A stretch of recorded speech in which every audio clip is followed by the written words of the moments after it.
రాట్లే తేగలేని తెగ అల్లుకోనండి ఏడ తెగుతాయని భయం.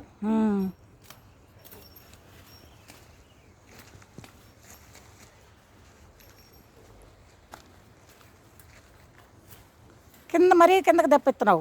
ఏం తప్పితే 3వ రోజు ఎగురు వచ్చింది. ఎక్కడ వచ్చింది పైకి పెరగొద్దు. గోంగూర ఊరికి ఎగురు వచ్చింది. ఇది కూడా పెట్టమ్మా.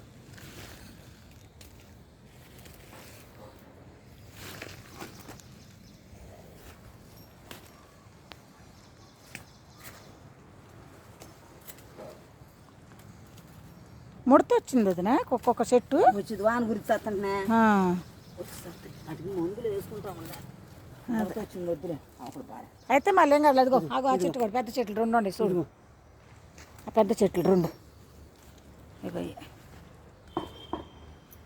అక్కయ్య ముందులే అటు ఉండే అటు చూడు. ఇది వద్దులే. ఇదిగో కొడవలతో కొయ్యి 3 లేవులే. 3 కోసుకుంటారా. ఇదిగో వెనకాల కూడా ఉంది ఇక్కడ వంకర తిరిగి 2. ఇదిగో బెండ చెట్టు అమ్మటే ఉంటుంది. కాలు వేసానికి ఇది పోయిద్ది.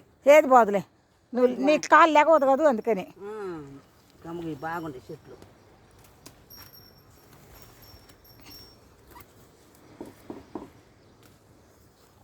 కూకొని కోసుకుందాం గబ గబ.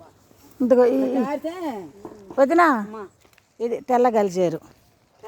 తెల్ల గలిజేరు అంటారు దీన్ని. ఇది కూడా వండుకుంటారు. కిడ్నీలో రాళ్ళు పడిపోతాయి. తెల్ల గలిజేరు. మొన్న మా ఇంటికాడ కూడా ఉన్నట్టు. ఇదిగో ఇది తెల్ల గలిజేరు. ఇదిగో ఏం లేదు వెళ్ళొచ్చారా కలవతే ఉంటుంది. కానీ మనం ఏదో పిచ్చి చెట్లు అంతా కోసేస్తాం కదా. అటు కర్ణాటక సైడ్ అయితే ఆంజనేయులు మిరప తోటలు వేస్తారు కదా. మొత్తం లేదు కలుపు తీసేటప్పుడు ఒకసారి గుట్టేసుకుని ఇంటికి తీసుకుపోతారు. మిరప తోటలో తీసేటప్పుడు బెండ మొక్కలు దోసకాయలు పడ్డాయా. ఇప్పుడే అంత పూత పడుతుంది మరి. ఎందుకంటే వీళ్ళు కాయలు పోయి లేచిద్ది కదా అమ్మాయి. గింజలు ఇస్తాం లేదు లేదా.